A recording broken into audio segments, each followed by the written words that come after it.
Fox hosts aren't the only prominent people giving anti-vax conspiracies a platform. They're getting help from one United States senator in particular, and that is Ron Johnson, who is a Republican from Wisconsin, appearing on a right-wing radio show questioning why the U.S. is trying to vaccinate the general population. And like Fox's chief anti-science officer, Johnson pushes the conspiracy theory like, what? I'm just asking the question. The first claim, Johnson falsely says thousands of deaths are from vaccines. Well, I can report what's being reported on the VAERS system.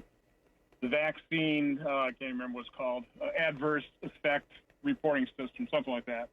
And so it reports that it's an imperfect system. In general, the people complain that a very small percentage of adverse effects actually get reported. Again, you have to take this with a grain of salt, but according to the VAERS system, we are over 3,000 deaths within 30 days of taking the vaccine. Truly, madly, deeply false. First, the system, which he refers to, is not an official vetted report. Anyone can submit a report, and the system's website says it contains information that is, quote, incomplete, inaccurate, coincidental, or unverifiable. The system's purpose is for the CDC to monitor adverse vaccine events and follow up investigations. It's like a tip line.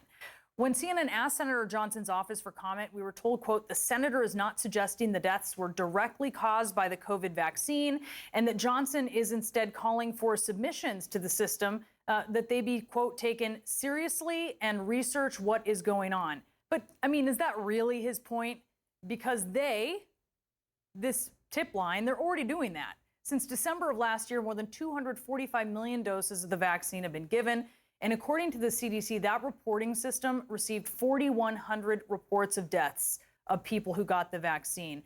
That's 0.0017%. And, quote, a review of available clinical information, including death certificates, autopsy, and medical records, has not established a causal link to the COVID vaccines. So of those 4,100, there is no proven link that they died because of a COVID vaccine. So Johnson's second unscientific claim that there's a risk of death for people who get the vaccine who were previously infected with COVID. Keep in mind, he was infected with COVID last year. I'm talking to doctors who have, since day one, been concerned about vaccinating people who have already had COVID, because you die not of COVID, you die of the immune system overreaction to COVID.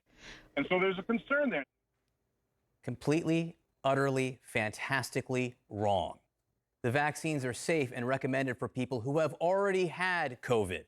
The CDC recommends you get vaccinated even if you have had it because, quote, experts do not yet know how long you are protected from getting sick again after recovering from COVID.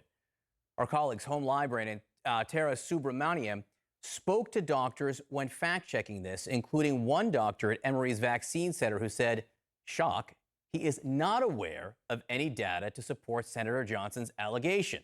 Another says, even if you have been infected, there's no guarantee you develop immunity from it.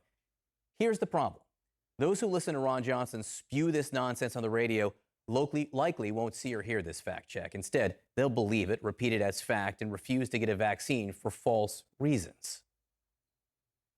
It doesn't make sense, and that's what concerns me. That's where I start asking a lot more questions, where I start getting a lot more inquisitive. When things don't make sense to me, I ask questions. Ron Johnson graduated with a degree in accounting more than 40 years ago. He's not a doctor. He's not a scientist. And he doesn't listen to people who are. Hospitalizations, deaths, cases, they are down significantly across the U.S. That is not because of herd immunity. That's not because everyone has suddenly gone into lockdown. It is in large part due to vaccines, which nearly half of the U.S. population has received at least one dose of. Does he not understand how science works? We're just asking the question.